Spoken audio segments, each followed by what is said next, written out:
I cannot say enough about how important it is for coaches to continually seek out coaching seminars, resources, information from the Positive Coaching Alliance, because their impact on a child's life, and especially someone who's coming into the sport for the first time or maybe onto the team for the first time, that makes or breaks that kid's whole experience. I mean, how many times have we heard a parent say, you know, it just didn't work with the coach and it wasn't right, and all of a sudden that kid loses their love of the sport. And even if it's a great team of players, when that coach isn't armed with all the skills needed to make it a wonderful experience for the player, then I think the child suffers, and that's a shame because there's so many resources out there for coaches to go to.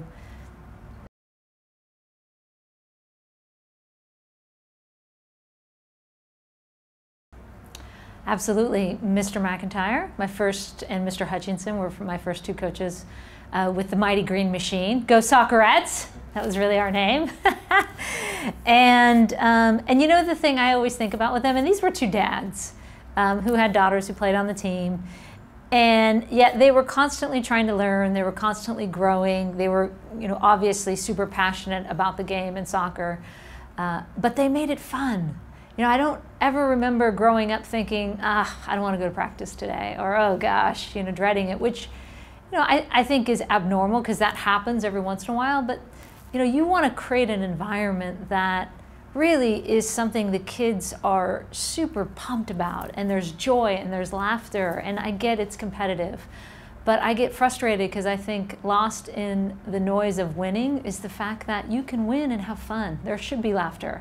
I mean, my greatest memories from the national team is constant laughter.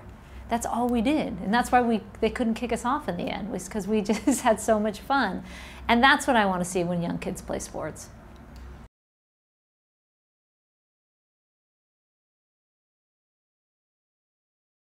One that embraces being competitive, of course. You want to be winning, you want to be competitive, but has a real sense of perspective. That I'm also realizing as a director of a club or as a coach that not every kid's going to play to the next level. Not every kid's going to be on a national team or an Olympic team. And that in this moment, I'm not just teaching them to be a better athlete, but a better human being. And I can teach about character, and I can teach about leadership and self-confidence, and how losing isn't such a bad thing because you grow. And all these great life lessons that you learn through sports that could be reinforced by coaches. And I think we get so consumed with wins and losses and where we rank and what level we're playing at and how many scholarships, you know, our club has, that we forget the basic thing about sports is it's this gift that teaches us about life.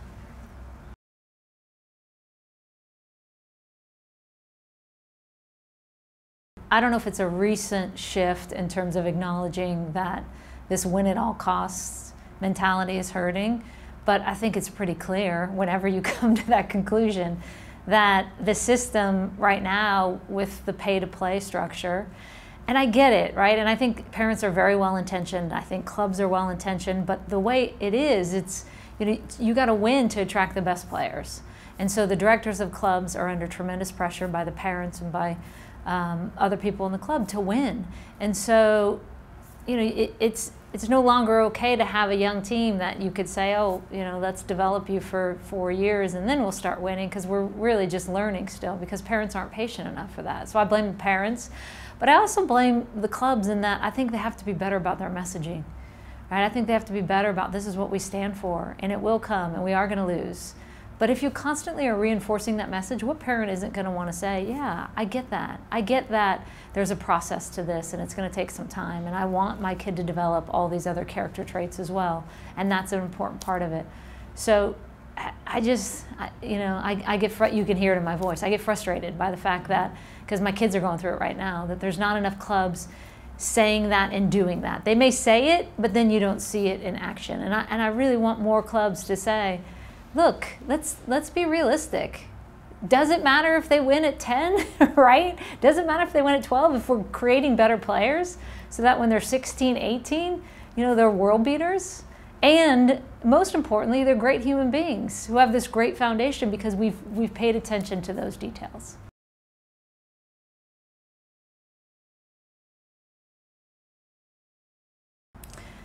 Well, I'll tell you, and I won't name my club, but I could tell you just from personal experience, I don't have much interaction with the coach. And obviously I don't want to go to the coach, but I think it'd be nice for a coach to say, hey, this is what we stand for, or the director of the club. Here's what we do, not just at the beginning of the year or the beginning of the season, but to pull them in and say, this is what matters, and this is what we're trying to do, not just in an email that is, you know, a lot of parents aren't reading about, you know, tactical and technical stuff they're working on, but this is what matters to us, and this is what our goal is, and constantly, as any good business does, because that's what these are essentially businesses, communicates, this is where we want to get. And this is how we're going to get there. And here's the culture and the standards that we're identifying. And this is what we stand for. And let's create this culture at our club.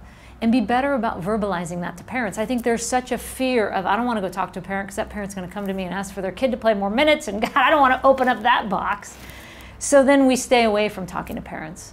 And I get that as well. But being better about saying this is what matters to us and why we follow what we follow and why we're doing the PCA model and why this is so important. And when a parent hears that, they get it. Just communicate it better.